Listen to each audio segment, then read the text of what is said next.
Hi, ladies. This is Leanne Dilly with the Women's Ministry at Timberline Church, and we're back to continue our Lunch and Learns, getting to know our pastors here. And so whether you have joined us live or online, we're just glad you're here and want to say hello.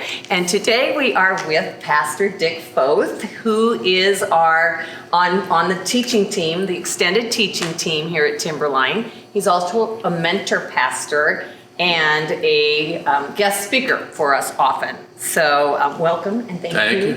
Thank you for Wonderful. coming. Hi, lady. And so that was quite a mouthful, what I just said about you. Yeah. Why don't we just start, why don't you tell us in your own words what your role and your job is here at Timberline?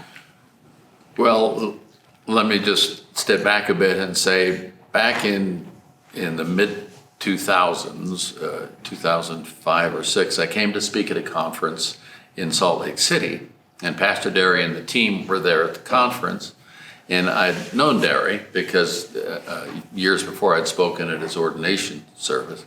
And he invited me to start coming once a year to Timberline. We were in D.C. at the time. And so I came in once a year. And then over dinner one night, he said, are you going to stay in D.C. forever? And I said, maybe, I don't know. He said, well, if you ever decide to leave, would you consider settling at Fort Collins? I said, why would we want to do that? We don't have family here. We don't vacation in college. He said, well, you connect with folks in the congregation. And so anyway, he said, put it on the back burner. And so 2 years later, I called and said, do you still have that interest? And so he said he did. And so we worked it out that I would come and be on the pastoral team 40% of the time and then do whatever else 60% of the time. And we did that for 5 years. And it was three things essentially. It was being on the teaching team. It was helping to mentor the pastoral team, and then to float through the city and connect with business leaders and political leaders, much like we did in D.C. So then 8 years ago, we stepped away from that, and I'm stayed on the teaching team, but don't have day-to-day or week-to-week responsibilities. And so I can just hang out and cause trouble. Yeah. That sounds great. Well, I know you have worked with a lot of pastors over the years, and so that mentor pastor kind of thing. What does it mean to you to be a mentor? You know, mentor's relatively new language by my stat. Back in the 90s or 80s, you didn't hear mentor language very much. But I think the idea today, especially obviously with younger people, when somebody comes to me, so every now and again, somebody who's 23 will say, like, would you mentor me? I say, well, what do you mean? Because if you ask an old guy about mentoring, they tend to think curriculum. They tend to think, well, let's do these and get together. And I say, well, what do you mean? He said, well, hang out. I said, you mean like hike horse tooth? Sit at Starbucks. They say, yeah. So it's much more the come alongside, earn the right to be heard, sort of a Young Life piece, if you're familiar with Young Life. It's that kind of mentoring. And so that idea, that function really never happened in my life until I was in my 20s, and I sort of stumbled into it. But I think mentoring today means hanging out, spending time, and whatever those ramifications are, you talk about stuff and go from there. Yeah. So you just said something that made me think of something. Did you have a mentor? You said, you never really had it. When I hit my 20s, and Ruth and I married, she was 20 years old. I had just turned 21, so we started young. And we went off to grad school. And then when I got into pastoral ministries, did a church plant, there were 3 people in my life, maybe 4, but her dad sort of walked into my life when my parents separated. So he was key in that. And then a football coach. I didn't play football, but we did this church plant at the University of Illinois, and he was a high school football coach. And we became great friends. And he's, mentoring or that sort of thing for me tended to work with somebody who was maybe 15 to 18 years older than I am. Because if you have preschoolers, let's say, and then you have somebody who's 15 years your senior, they've gone through that, and so they help you with those pieces. So it was a pastor, a football coach, and then another pastor from Illinois, who again was about the same age. Those 3 people plus a prof at the University of Illinois, all again about the same age, spoke into my life in those years. But I didn't have anybody in high school or anything like that. Yeah. I think, well, for all of us, I think mentor can make a big difference in our Yeah, I lives. think it's big. Yeah. So tell us about the time, take us back, about the time that you discovered you were going to be a Christ follower. When I was 3.5, which would be in the foot, that's not when. In September of 45, my parents, my dad was a pastor, went as missionaries at the end of World War II to India. So at 3.5, I'm on a Swedish liner called the SS Gripsholm with my sister and my parents sailing for Europe. We were one of the first ships out of New York Harbor after the war. And we ended up in India for 4 years. And my earliest years in school were in a British boarding school. And it was a British girls' boarding school. And they let boys go there till they were 10. And they started saying, well, those people are different. Those are girls. And they shipped the boys someplace. I don't know what they did. But I was 7 years old. So this would have been 1949 in a chapel service. And Miss Smith was a teacher of one of the classes. She was from New Zealand. And she gave a talk about Jesus. And at the end, she just said, if any of you want to know more about Jesus, go to the principal's office. Well, principal's office is a huge hurdle to the kingdom of God. But I tell people that I gave as much as I knew of my 7-year-old self to as much as I could understand of Jesus at 7. And that's where it started. Yeah. Sounds more dramatic at this point than when I'm 7, shuffling into the principal's office. But that's... I know. I think that's so good, though, because you really don't have a dark side at 7. Not intentionally. Not very well. We can talk about that later. So anyway, how did that lead into ministry?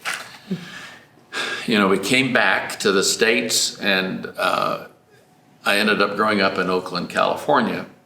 And it was in the 50s. And the 50s were sort of this idyllic period between World War II and Vietnam, essentially, even though you had the Korean War. And it was a good experience for me. And in my teens, I thought maybe I was supposed to be a pastor. But when I was 5 in that British boarding school, they skipped me a grade. And my mom said that's when I started stuttering. So from age 5 to about age 28, I was a stutterer quite severely at some points. And when you're a stutterer, at least from the inside of being a stutterer, you have a feeling like this is a non-communicable social disease.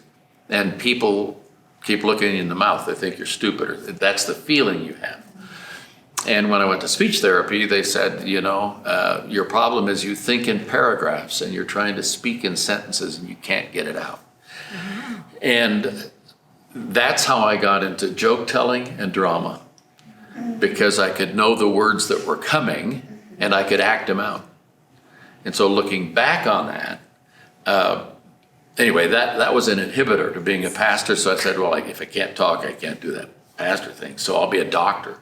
Because doctors don't have to talk, they just cut on people. And at 17, I went to Cal Berkeley, and I got 5 units of D in chemistry my first semester, decided not to inflict myself on any of you. And that's how that worked. But the interesting thing about the stuttering, which really relates to the pastoral piece, is that when I finally took a public speaking class, which was in grad school, my speaking style is to speak rapidly for a few moments, stop, say a few more words, and stop. Say a couple of words and stop. And when I took that class, I got high marks in the effective use of the dramatic pause. and all I was trying to do was keep from stuttering. So I use that as a metaphor or model to say, you know, God takes the thing in your life that could be the greatest inhibitor sometimes and turns it inside out and puts it on and says, let's use this for whatever. Yeah, good analogy there. Yeah, cool. So how has ministry changed since you've been a pastor? I was saying to, I think it was JW who set up the camera here.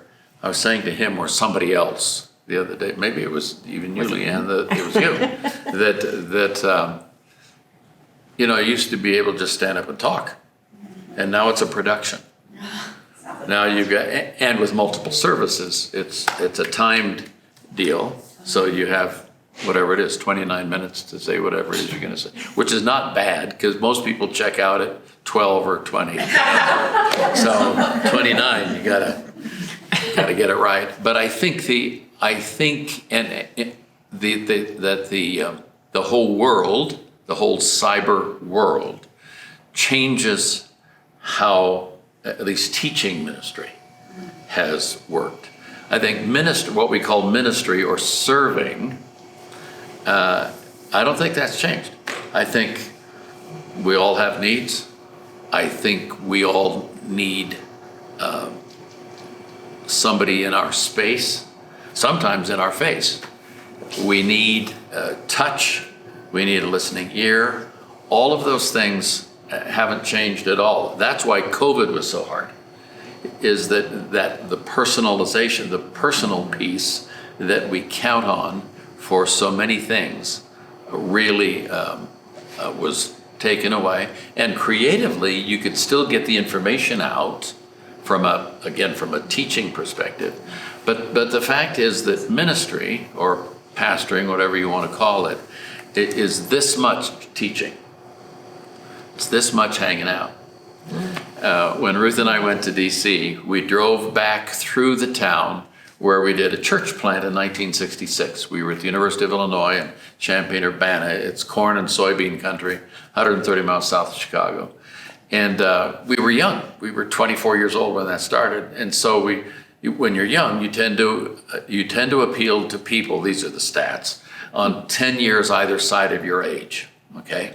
So we had this very young congregation, but years later when we go back, they've all got kids or kids in colleges like we do, and a bunch of them said, let's have a gathering and just have a barbecue and send Ruth and Dick on their way to DC to this whole new thing they're doing.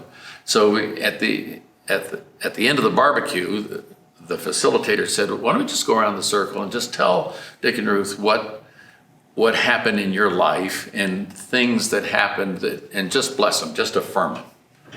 So they go around the circle and somebody says, I remember when we were able to bring our kids to your house because we had a little challenge at ours, and Ruth and Dick, Ruth took care of them and all that. Got to be real here. And or somebody said, when our daughter ran away at 15, you came and stayed at our house all night. Or when my dad had the stroke and you showed up at the hospital and you did this or that or the other thing. And it was all these things that you did. And we came to the end of the circle. There were maybe 20 people there. And a farmer's wife said, Pastor, I remember something you said once. And I'm sitting here thinking, I spoke 3 times a week for 12 years. That's 3 times a week. If I get this right, is 150 times a year for 12 years. I had one of my mentors, that pastor friend, said, we talked the equivalent. It was the equivalent of writing 8 or 9 novels a year. Wow. Right? The amount of time. Because back in the day, we spoke 3 times a week. 3 different things. So it couldn't be very deep. It was just, but anyway, he said it's the equivalent of 8 or 9 novels a year. And then he'd look at me and grin and say, ain't nobody writes 8 or 9 good novels a year. But she said, I remember something you said once. So you have 19 people who say, I remember when I was in a circumstance and you showed up. And this person, gratefully for me, said, I remember something you said once, which speaks to what ministry really is. There's this thing called proclamation by presence. And I think this piece about showing up in a space, especially when I'm hurting, especially when I'm up against the wall, or especially when I've done something stupid. The spirit of dumbness came on me and I did something stupid and people are running like roaches in the light to get away from me because I'm a pariah, and you show up because you don't care. You care for me, but you don't care about that. When that happens, those are huge moments in our lives when we don't feel like we're worth talking to and somebody wants to talk to us or be with us. So anyway, I told her, you're going to ask me a short question, I'm going to give you a long answer. That was an illustration. So. Well, it does probably, I like how you said, though, that it's so much of just kind of being there versus just this little bit of teaching, preaching Yeah. kind of thing, Yep. just showing up. I think that's a good lesson for all of us, really. Talk to us about doubt. Have you ever had an experience with doubt? Yeah. I think we do. We all do. So we'd like to hear yours. I think if you don't doubt or have doubts, you're probably not human. But because doubt about ourselves or about a moment or about God is a natural thing. I think God cares enough about that he gives us at least one example with the disciples in doubting Thomas. I think he gets a bad rap. I think a lot of those guys were doubting, And it's interesting. We're going to do a series on James in the fall. And James, the letter from James is Jesus' younger brother, right? And James didn't believe until after the resurrection, and after he didn't believe that his brother was the guy, if you will, was the Messiah. Mm-hmm. So I think that to have doubt is normal, natural, but you want doubt to be a visitor. You don't want to live there. It's like Martin Luther said, the birds can fly over your head, you just don't want them nesting in your hair. And I think doubts that start dominating, those are the things that we have to push back on. But I think what we call doubt oftentimes are honest questions, honest things about just a moment in time, or we don't understand things that are unresolved. I spoke a message back in April on what's the response to suffering, because we have situations or people in our lives for which we've prayed for 23 years and the needle doesn't seem to move, and we start saying, God, do you care about this? I don't even know that that's doubt, but it is a challenge. Mm-hmm. So I think doubt is normal. I think doubt that is nurtured will kill you. Yeah. At least it'll get you off track. It brings me back to that James passage that you talked about, because that was, you ask for wisdom, and when you receive, he says, don't doubt, because then you're like this wave of the sea that has no stability kind of thing. That's exactly right. And so it's like, learn not to doubt so much, or to at least take a step and test it. Right. Right? That's good. Cool. I learned something. Okay, let's talk about Ruth. So I'm all over that. Yeah. You have quite a love story, and you've made that pretty clear from the stage. So Sure. Can you just kind of bring us up, like how you met? Sure. You've been married 52 years. We'd like a little advice on the whole longevity of that. 58 now. 58. Yes. Okay. I'm much older. There you go. Okay. When we came home from India, we moved to California, and the first kids camp I ever went to was in Santa Cruz, California, about 90 miles south of San Francisco. And there was a guy there who was the teacher. He turned out to be a 38-year-old pastor from Portland, Oregon, who loved kids and would take 3 weeks out of the summer and do kids camps. And I've talked about him before. And his name was Roy, dressed up like a soldier. So a helmet, World War II boots, he was in the Army, had a .38 revolver, he had a dummy named Jimmy, and he talked to us like we were real. And he told us stories, and he told us stories about Jesus, and he had us memorize, to a song, had us memorize the books of the Bible. And I've shared this before here, but one night I'm sitting in the front row because I like the dummy Jimmy, and Jimmy talked to me. He said, "Hi, Dick, how you doing?" And I said, "I'm good." Well, this is before Sesame Street or Electric Company or any of the, Daniel Tiger's Neighborhood or Mr. Rogers, any of that stuff. And the next day I'm a big guy on campus. There's the kid that Dummy talked to. And Roy came to me and said, "Dick, it's great that you sit in the front row." I said, "Well, I like Jimmy." He said, "Well, Jimmy likes you." He said, "Always follow Jesus, Dick, and it'll be a good life." And I'm 10 and I'm scuffing my shoe and stuff. But 8 years later, well, first of all, this song that they taught us was "Come, let us Christians try to tell the books of the Bible we know so well." Genesis, Exodus, Leviticus, Numbers, Deuteronomy, Joshua, Judges, Ruth, First Samuel, First Kings, Chronicles, and that's right. And No, eight years later, I transferred from Cal Berkeley as a freshman to this college, Bethany College.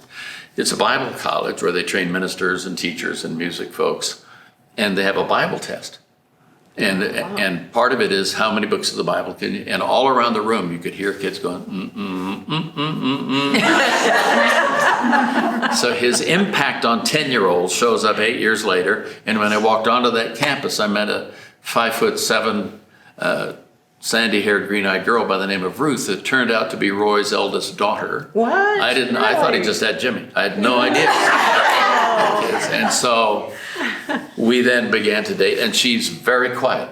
She's an introvert. She says this a couple of years ago. She said, "I found my mantra online. It says, introverts of the world unite, everyone to his own room." and so we had this date.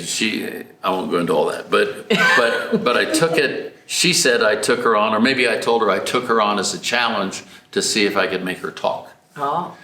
And sometimes now she speaks when I don't wish her to. And her deal is I have all these words, and Elaine knows me, I got all these words like you're hearing here. And we were at dinner a couple of years ago, and she was sitting next to a guy, a friend of ours, who himself is an introvert. And so I'm spieling, telling stories, and Ruth leaned over in a stage whisper and said to him, "What must it be like to have to speak every thought that comes into your head?" She just goes like that. And she likes that, and the people around the table like that, so she pricks the balloon. But her personality is inward in the sense that she actually thinks before she speaks. Mm-hmm. And so you'll get the nugget. I process outside. That's how I figure out what I'm thinking, right?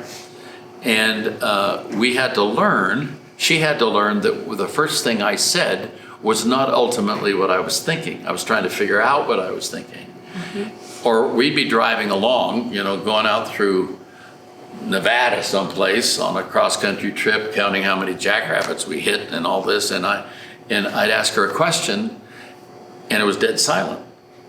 And I said, "Ruth, did you hear me?" She said, "I heard you, I'm just thinking." I said, "Well, I don't think, just talk back, just, Think out loud. That distant, I think what has happened with us, and I won't go on with this except to say that what's happened with us is we are so different on the continuum of speech, for example, or on the continuum of what do you really like to do in life? Well, I like to get on a ship and go overseas because I did that at 3 years old.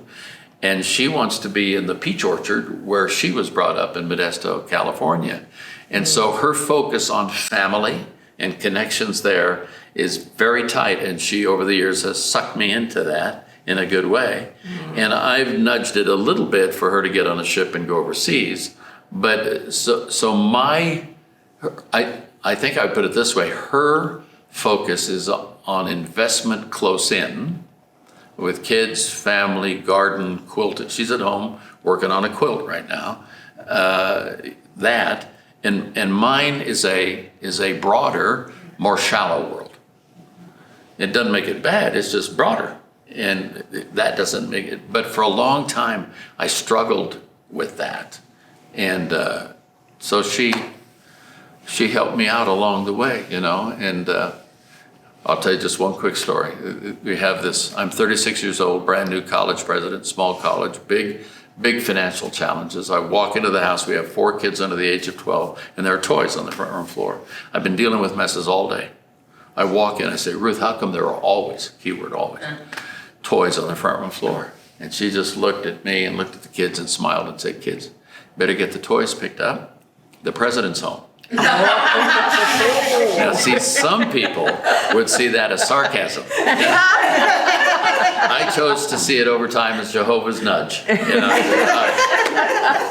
I love it. It sounds like you've got a little bit of opposites attracting there. Oh, huge. Yeah, teaching A lot. each other. Yeah. We have a question. I was thinking of your example of the way you do relationship, it's like the way you take your grandchildren on trips, like your grandson, Right. you took to Normandy. Right. Like, you found a way to compromise both of your passions Yeah, in that journey. yeah, Yeah, so it just made me think of that, because you like to travel, yeah. see things, share, mentor, and she likes to be close within, so Yeah. you guys doing that trip. with the Christine's grandchildren. talking about this thing where Ruth and I, along the way early on, decided if we had to choose to give our children things or experiences, we'd give them experiences because they could always get things. And those aren't mutually exclusive, of course. And so we made a decision that when the grandkids turned 13 years old, that we would take them together for a week anywhere in the world that they would choose.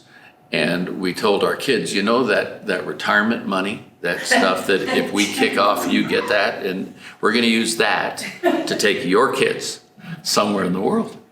And so I'm hoping one of these kids that wants to go to Botswana or, you know, Yeah. the tip of Argentina or Antarctica or someplace, and they all want to go to Scotland and Paris. And so we went to Scotland and Paris. We did this. And so Ruth, the first 3 or 4 kids, we did that together. And then she was unable to fly. So then I started to do it with one of our kids. So when I took Sam to Normandy, his dad went with me and that sort of thing. But Ruth's investment, can I talk a little more about Ruth? Yeah. Just real quick. Yeah, yeah. So she's a writer, and she's a tremendous letter writer. So when we were in DC, she worked for a fellow who had reach around the world, who when she started working for him on a volunteer basis, he was averaging 900 personal letters per month. He would meet people on a plane. It was just who he was. And he had a couple of ladies who wrote these letters for him. So he'd give Ruth a card and say, this is Fred Farkle. He's an engineer in Houston, and he's got a dog and 2 kids. Could you just tell him, great to see you on the plane? And so she would create a letter. Every letter was unique. There was no boilerplate. We'll use this paragraph from it.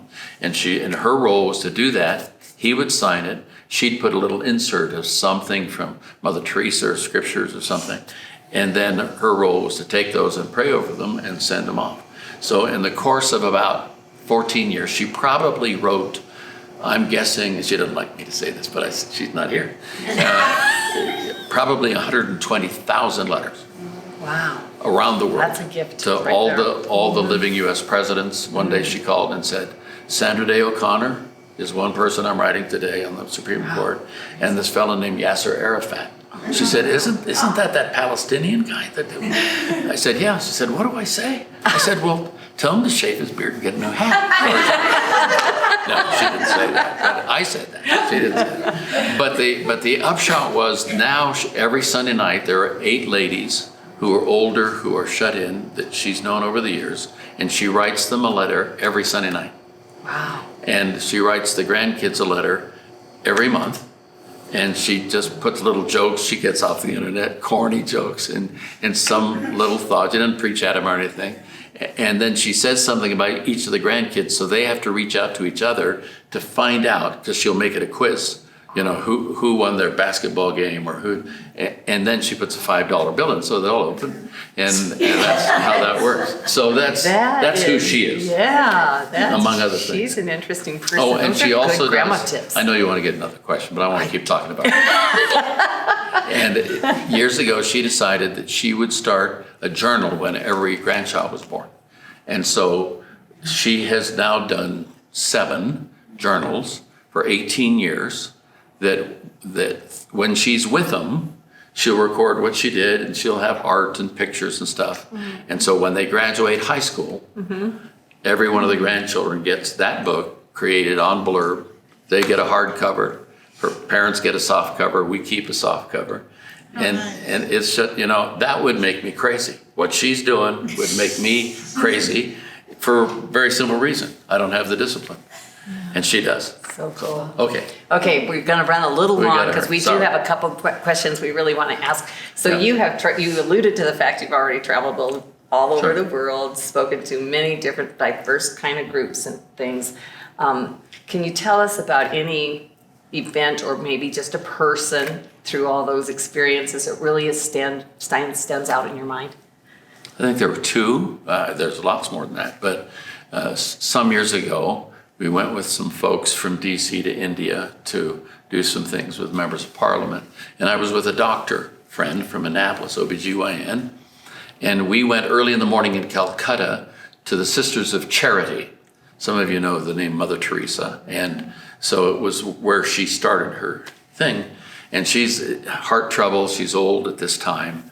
And so we go at 4:30 in the morning with these novitiates, for these young nuns, sitting on a concrete floor for an hour doing prayers and stuff. We get done and we stand up to walk out, and Mother Teresa is back there, just like 15 feet away in a wheelchair. And so we walk over and go out on a little porch and kneel down by her chair, and she starts talking to us. And my doctor friend says to her along the way, "Mother, thank you so much for all the things that you've done for so many people around the world." And she's this wizened woman with these rough working hands, and she pats him on the head and said, "Pray that I don't get in the way of the work of God." So we keep talking a little bit, and then he says it again, "Thank you so much, Mother, for inspiring so many people." And she just patted his hand and said, "Pray that I don't get in the way of the work of God." It was a real moment. It was something that we don't. Somebody else who had been with her, a friend of ours, very wealthy guy from Michigan. At the end of the time, he said, "Mother, I want to give you a check. I want to, what $100,000 do?" This was 30 years ago. And she said, "Don't write a check. I don't want you to write a check." He said, "What can I do for you?" She said, "What you can do for me is to go home and love your wife." There's something about that kind of insight and wisdom. I was just going to ask if that was prophetic or what was it? Well, it could very well have been. I don't know. I wasn't there, so I don't know the particulars of that. But anyway, so. Cool. So two quick questions before we go. What do you do for fun or to relax? And we'll wrap up with how can we pray for you. Okay. I very much like to read, and I like to play golf. I don't do it well. I used to run, but I don't do that well either now as much.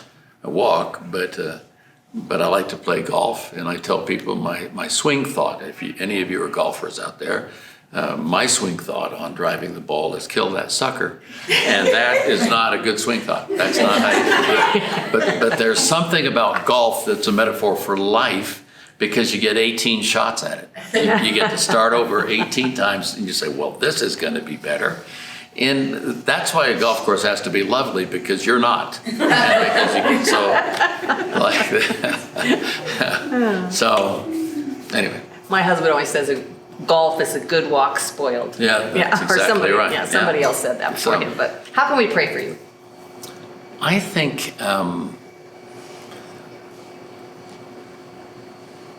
to pray in this season of our lives. Ruth has had some physical issues, as some of you are aware, and she's doing better. She's coming along.